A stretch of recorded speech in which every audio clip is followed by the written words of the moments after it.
안녕하세요. 세종 FM 정보센터 989 김수정입니다. 2월 29일 오늘의 뉴스 브리핑입니다. 앞으로 세종시 관내에서 운행되는 공유 개인 이동장치의 최고 속도가 시속 20km로 전격 하향 조정되고 사고 위험이 큰 구역에 대해 주차금지 구역이 설정되는 등 공유 PM에 대한 관리가 한층 강화됩니다. 전동 킥보드를 비롯한 공유 PM은 언제 어디서든 편하게 이동할 수 있는 개인형 이동수단으로 무분별한 이용으로 안전사고가 빈발하고 무단 방치로 인해 무질서가 확산되는 등 관리 강화 필요성이 제기돼 왔습니다. 특히 공유 PM 사용을 규율하는 법률이 없고 지자체의 관리 규제를 위한 아무런 법적 권한이 없어 대여업체에 자율적인 조치만을 기대해왔던 것이 사실입니다. 이에 세종시는 시의회, 교육청, 경찰청, 대여업체 등과 함께 민간협의체를 가동, 세종시 공유 PM 운영 가이드라인을 마련해 3월부터 시행에 돌입하기로 했습니다.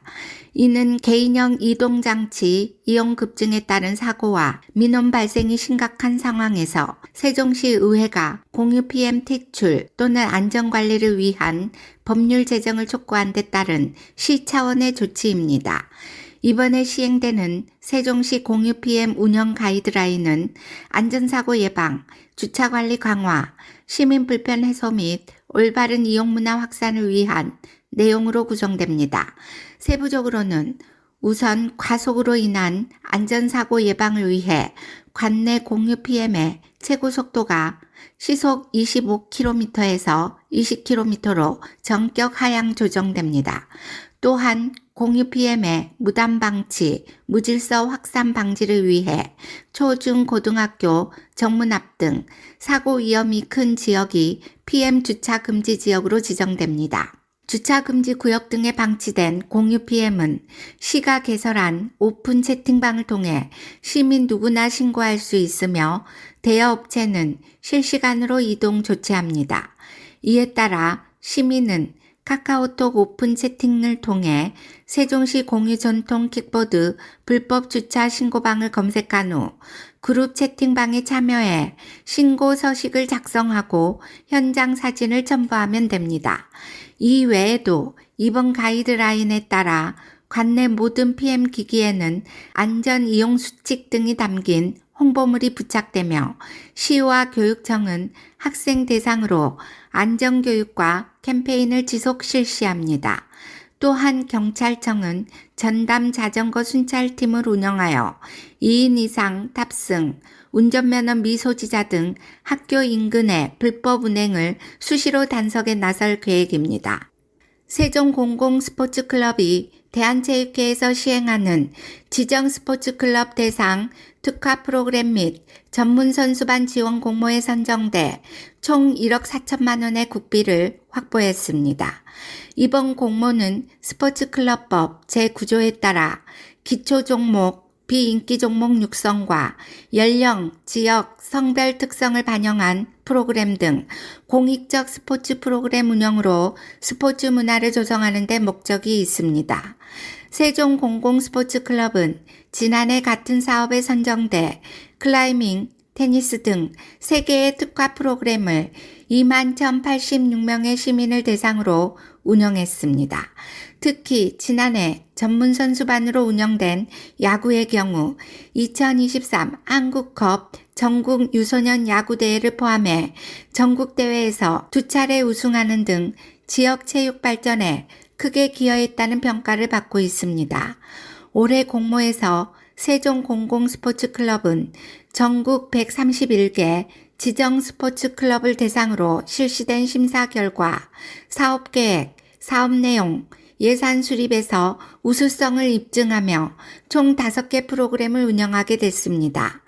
세종공공스포츠클럽이 올해 추진할 특화 프로그램은 기초 비인기 종목 클라이밍, 체육 취약계층 테니스, 지역 특화형 테니스, 유아 축구 등으로 분야별 2,500만 원씩 총 1억 원의 국비를 확보했습니다. 이와 함께 전문 선수반 종목이 선정돼 4천만 원의 지원을 받게 됐습니다. 최민호 시장은 이번 공모사업 선정으로 비인기 종목 육성, 체육 취약계층 지원 강화 및 전문 선수 육성 등에 기여할 것으로 기대한다며 앞으로도 시민 누구나 참여할 수 있는 생활체육 여건 조성을 위해 최선을 다하겠다고 말했습니다. 세종시가 해빙기 안전사고 예방을 위해 내달 15일까지 산업단지 기반시설 및 개발사업장을 대상으로 안전점검을 진행합니다. 해빙기는 겨울철 얼었던 땅이 녹으면서 지반이 약해져 시설물 붕괴나 전도 등 안전사고 발생이 특히 우려되는 시기입니다. 시는 민간 전문가와 함께 급경사지 10곳, 옹병 10곳, 사면 11곳, 건설 현장 2곳을 점검할 계획입니다. 특히 급경사지, 지하수 용출 및 뜬돌 등 낙석 우려, 옹벽 기초지반 세굴 활동 침하, 사면 상부 자연사면 인장균열 침하 및 낙석 토사 유실, 건설 현장 추락 등 출입금지 조치 등을 집중 점검합니다. 점검 결과 현장 조치가 가능한 사항은 즉시 시정하고 보수 보강이 필요한 시설은 위험구역 설정, 사용금지 등 응급조치 후 보수할 계획입니다. 중대한 결함이나 위험요소 발견 시에는 신속한 안전진단을 통해 보수 보강 계획을 수립하는 등 불안전 요인이 해소될 때까지 추적 관리할 방침입니다. 세종시 조치원 소방서가 지난 27일 세종 전통시장에서 재난 현장 골든타임 확보를 위한 소방차 길터주기 동승체험을 진행했습니다. 이날 체험은 소방차의 골든타임 내 재난 현장 도착을 위해 소방 활동에 방해되는 요소를 사전에 방지하고 최근 전통시장 화재 발생에 따른 소방차 길터주기의 중요성 등을 강조하기 위해 마련됐습니다.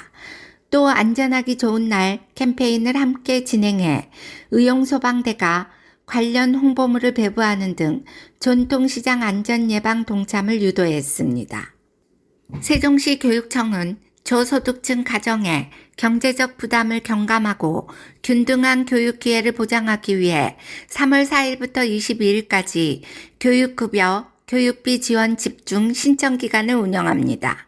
교육급여와 교육비 지원을 희망하는 학부모는 주소지에 읍면동 행정복지센터를 방문하여 신청하거나 복지로 또는 교육비 원클릭의 온라인 방법으로도 신청할 수 있습니다.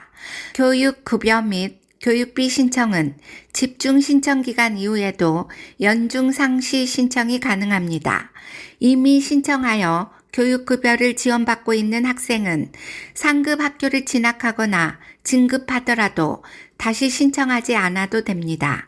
다만 지원받고 있는 형제자매가 있더라도 초등학교에 입학하는 신입생의 경우에는 신규 신청이 필요합니다. 교육급여는 국민기초생활법에 따라 기준 중위소득 50% 이하 가정에 지원됩니다.